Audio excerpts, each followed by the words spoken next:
One thing I appreciate is how Jane and Olivia really break the mold of how teen girls are often portrayed in this era.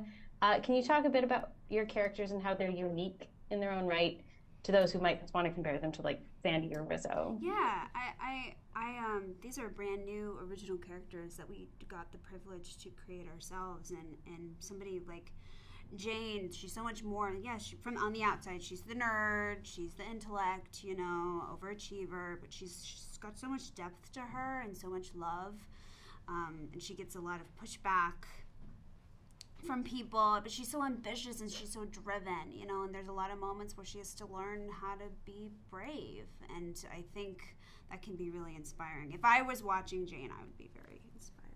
Yeah. I think Olivia, she's the tough, cool girl, of course, but she's also super funny. She's really, really smart.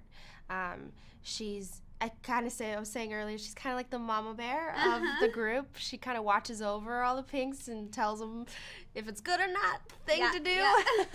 Yeah. She's such a complex character that has so many things to her. She's amazing. I think the key here is like, with 10 episodes, we no longer are just one-dimensional characters. Yeah. You get to see every emotion that they live through and why they're reacting the way that they are, and how they even came to the person they are when you meet them. Yeah. What aspects of yourselves have you brought to them, and what do you have in common with them, would you say? I think I brought a bit of quirkiness to Jane. I'm excited to hear from some of my old high school friends to watch the show and be like, oh, I went to school with that girl.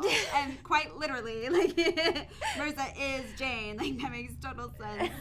And I think Jane's just, like, dream-like mindset of just having so many goals is like I am very much that person. Like, that's how we got here. Yeah. So yeah, I'm a lot like Olivia. I feel like I have a little bit of her attitude sometimes, which is fun.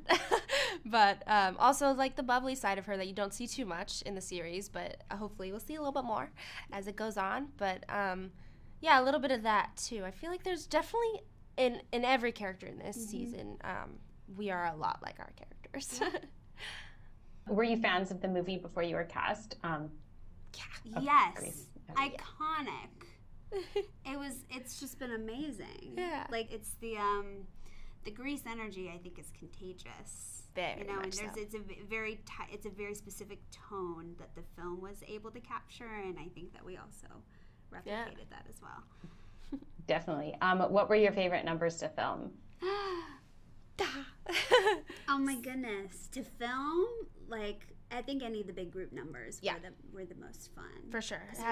Having just everybody there, and even in between shots, you have so many people to talk to and hang out with, and even after the shots, to have so many people to celebrate with. Like, even we had a big dance number that happened over the course of, which just like Grease is the word of, like, any night shoot dance number. You gotta have people there to rally with you. Yeah. And be like, all right, it's 4 a.m. Let's do it again. We're exhausted, but we gotta do it. So those were so fun because then you weren't alone and you were having the time of your life. Yeah. Why do you think Grease, both the film and the musical, remained so much in the cultural zeitgeist generation after generation? Like, everyone still loves Grease. Like, what do you think it is about it? I think because it's so unapologetically itself. Yeah. Like, I don't think there's anything like it. I think it's larger than life. I think these characters, like, pop through the screen, and they're just, they're characters that we fall in love with within, what would you say, an hour and a half, 2 hours of the film? But then we get to explore different characters in the same world for over 10 hours? Right, Like, are you kidding me? What a great opportunity. Yeah, and I think, the 50s in general is such a fun time with the amazing cars, amazing, like, places to go and do things, and it was, like, dances and all those things. So, you have the Grease movie, which is, like, the 70s version of the 50s, and then we have now the 2020s the modern version. lens The modern lens of the 50s. Yeah. And I think that's cool. Totally.